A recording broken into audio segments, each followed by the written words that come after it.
আজ আশুরার দিনে চুপি চুপি 6টি আমল করুন, যা চাবেন তাই পাবেন।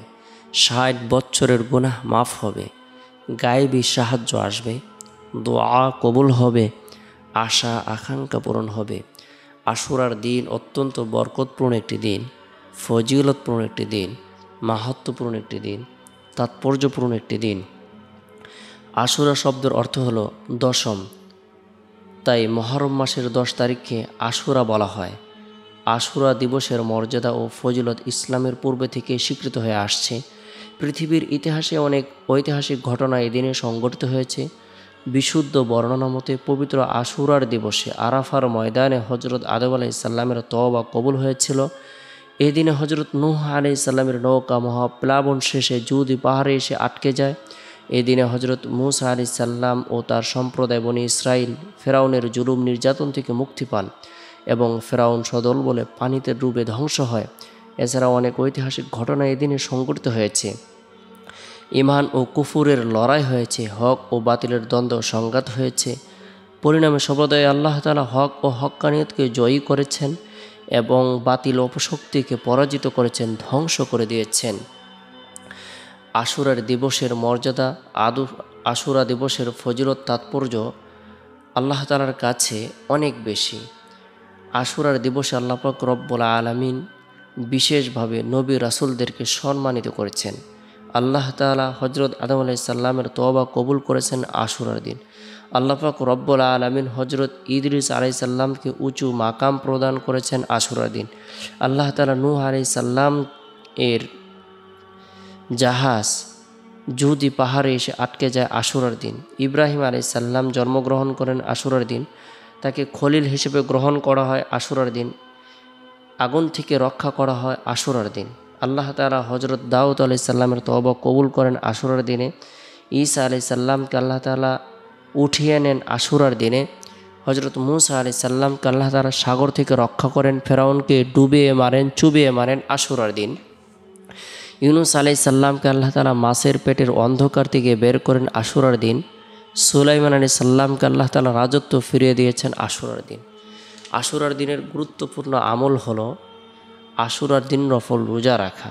হজরত আবদুল্লাহ ইবনে আব্বাস রাদিয়াল্লাহু তাআলা থেকে বর্ণিত, হজরত নবী করিম সাল্লাল্লাহু আলাইহি সাল্লাম ইরশাদ করেছেন, যে ব্যক্তি মহরম মাসে আশুরার দিন রোজা রাখবে আল্লাহ তাআলা তাকে 10,000 ফেরেশতার সওয়াব দান করবেন। যে ব্যক্তি আশুরার দিনে রোজা রাখবে আল্লাহ তাআলা তাকে 10,000 হজকারী, ওমরাকারী ও 10,000 ফেরেশতার সওয়াব দান করবেন, 10,000 শহীদের সওয়াব দান করবেন। যে ব্যক্তি আশুরার দিনে কোনো এতিমের মাথায় হাত ভুলাবে, প্রতিটি চুলের বিনিময়ে আল্লাহ তাআলা তার মর্যাদার স্তরকে বৃদ্ধি করে দিবেন। আশুরার রাতে যে ব্যক্তি কোনো মুমিনকে ইফতার করালো, সে যেন উম্মতে মুহাম্মদের সকলকেই তার নিকট ইফতার করল। সুবহানাল্লাহ। আশুরার দিন আল্লাহ পাক রব্বুল আলামিন আকাশমণ্ডলী সৃষ্টি করেছেন, জমিনসমূহ সৃষ্টি করেছেন, পাহাড়সমূহ সৃষ্টি করেছেন, সাগরসমূহ সৃষ্টি করেছেন, লৌহ কলম সৃষ্টি করেছেন। আশুরার দিন আল্লাহ তাআলা হজরত আদম আলাইসাল্লামকে সৃষ্টি করেছেন, জান্নাত সৃষ্টি করেছেন, জাহান্নাম সৃষ্টি করেছেন। আশুরার দিনের বিশেষ ফজিলত রয়েছে, মাহাত্ম্য রয়েছে, তাৎপর্য রয়েছে। এই দিনটি আল্লাহ তাআলার কাছে অনেক পছন্দনীয় একটি দিন। এই দিন আমরা গুরুত্ব সহকারে নফল রোজা রাখব। পরিবার পরিজনদেরকেও নফল রোজা রাখার ব্যাপারে উৎসাহ প্রদান করব। বরকতপূর্ণ এই দিনে আমরা চুপি চুপি 6টি আমল করব। 1 নম্বর আমল হলো আশুরার দিন আমরা নফল রোজা রাখব। যে ব্যক্তি গুরুত্ব সহকারে আশুরার দিন নফল রোজা রাখবে, রাসূলুল্লাহ সাল্লাল্লাহু আলাইহি সাল্লাম ইরশাদ করেছেন, সিয়ামু ইয়াউমি আশুরা ইন্নী আহতাসিবু আলাল্লাহি আন ইউকাফফিরা সানাতাল্লাতী ক্বাবলাহু ওয়া সানাতাল্লাতী বা'দা। আমি আল্লাহ তাআলার দরবারে আশা রাখি যে 10 মুহররম আশুরা রোজা তার পূর্ববর্তী ও পরবর্তী 1 বছরের গুনাহের কাফফারা হবে। সুবহানাল্লাহ। গুরুত্ব সহকারে আমরা আশুরার দিন নফল রোজা রাখার জন্য চেষ্টা করব। 2 নম্বর যে আমলটি আমরা গুরুত্ব সহকারে করব সেটি হলো নিজের জীবনের গুনাহের কথা স্মরণ করে, অন্যায় অপরাধের কথা স্মরণ করে, নাফরমানির কথা স্মরণ করে খাঁটি দিলে তওবার নিয়তে 100 বার ইস্তিগফারের আমল করব। আস্তাগফিরুল্লাহ রাব্বি মিন কুল্লি যামবি ওয়া আতুবু ইলাইহি। যে ব্যক্তি তার গুনাহের কথা স্মরণ করে আশুরার দিন ইস্তিগফারের আমল করবে, আল্লাহ পাক রব্বুল আলামিন তার পাহাড় পরিমাণ গুনাহকে মাফ করে দিবেন, তার পদমর্যাদাকে বৃদ্ধি করে দিবেন। আল্লাহ পাক রব্বুল আলামিন তার উপর খাস রহমত বর্ষণ করবেন। কারণ আল্লাহ তাআলা আদেশ প্রদান করেছেন, ফাকুলতুস্তাগফিরু রাব্বাকুম ইন্নাহু কানা গফফারা। তোমরা ঈমান এনে বিগত দিনের গুনাহের কথা স্মরণ করে, নাফরমানির কথা স্মরণ করে, তোমাদের পাপের কথা স্মরণ করে, অন্যায় অপরাধের কথা স্মরণ করে ইস্তিগফারের আমল করো, তিনি অত্যন্ত ক্ষমাশীল। সুবহানাল্লাহ। আল্লাহ পাক রব্বুল আলামিন ইস্তিগফারের মাধ্যমে পার্থিব উপকারিতা প্রদান করেন। আল্লাহ তাআলা বলেন, ইরসিলিস সামাআ আলাইকুম মিদরারা ওয়া ইমদিদুকুম বিআমওয়ালি ওয়া বানিনা ওয়া ইয়াজআল লাকুম জান্নাতি ওয়া ইয়াজআল লাকুম আনহারা। তিনি তোমাদের উপর অজস্র বৃষ্টিধারা ছেড়ে দিবেন, তোমাদের জন্য ধন সম্পদ ও সন্তান সন্ততি বাড়িয়ে দেবেন, তোমাদের জন্য সবুজ শ্যামল বাগ বাগিচা স্থাপন করবেন এবং তোমাদের জন্য নদী নালা প্রবাহিত করবেন। সূরা নূহ আয়াত নং 11 এবং 12। গুরুত্ব সহকারে ইস্তিগফারের আমল করব। এরপরে 3 নম্বর যে আমলটি আমরা গুরুত্ব সহকারে করব, গুনাহ মাফের উদ্দেশ্যে অথবা হাজত পূরণের উদ্দেশ্যে সলাতুল হাজত নামাজ অথবা সলাতুত তওবার নামাজ আমরা আশুরার দিন আদায় করব।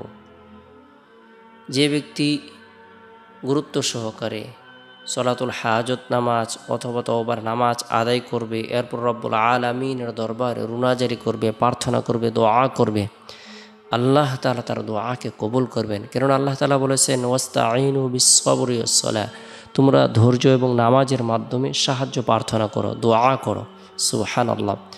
তাই আমরা ধৈর্য ধারণ করব, সলাত আদায় করব, রব্বুল আলামিনের দরবারে সলাতের মাধ্যমে সাহায্য কামনা করব, সাহায্য চাইব। আল্লাহ তাআলা আমাদেরকে সার্বিকভাবে কল্যাণ প্রদান করবেন, হায়াতের মধ্যে, রিজিকের মধ্যে, ধন দৌলতের মধ্যে, শারীরিক সুস্থতার মধ্যে বরকত প্রদান করবেন, মানসিক পেরেশানিকে আল্লাহ তাআলা দূর করে দিবেন। এরপরে 4 নম্বর যে আমলটা আমরা গুরুত্ব সহকারে করব, আল্লাহর পবিত্রতা বর্ণনা করার উদ্দেশ্যে, আল্লাহর প্রশংসা বর্ণনা করার উদ্দেশ্যে, আল্লাহর বরত্বকে স্বীকার করার উদ্দেশ্যে, আল্লাহর একাত্মবাদকে স্বীকার করার উদ্দেশ্যে আল্লাহর জিকির আজগার করব। সুবহানাল্লাহি ওয়ালহামদুলিল্লাহি ওয়া লা ইলাহা ইল্লাল্লাহু ওয়াল্লাহু আকবার। এই তাসবিহ, তাহলিল, তাহমিদ, তাকবীর পাঠ করব। আল্লাহর পবিত্রতা বর্ণনার মাধ্যমে আল্লাহ তাআলা খুবই খুশি হন, ফেরেশতাদের নূরানি মজলিসে আলোচনা করেন। তাই গুরুত্ব সহকারে আল্লাহর জিকির করব। লা ইলাহা ইল্লাল্লাহ এই কালেমার জিকিরও আমরা অধিক পরিমাণে করার জন্য চেষ্টা করব, অর্থাৎ দোয়া, দুরুদ, ওজিফা ইত্যাদি আমল করব। 5 নম্বর যে আমলটি আমরা গুরুত্ব সহকারে করব সেটি হলো, বরকতপূর্ণ এই দিনে আমাদের কোরআনের যতটুকু অংশ জানা রয়েছে আমরা সেই অংশ থেকে পাক পবিত্র অবস্থায় কোরআন তেলাওয়াত করব। যে ব্যক্তি গুরুত্ব সহকারে কোরআন তেলাওয়াত করে সে আল্লাহর নৈকট্য লাভ করতে পারবে। আল্লাহ পাক রব্বুল আলামিন তাকে বিশেষ ফজিলত দান করবেন।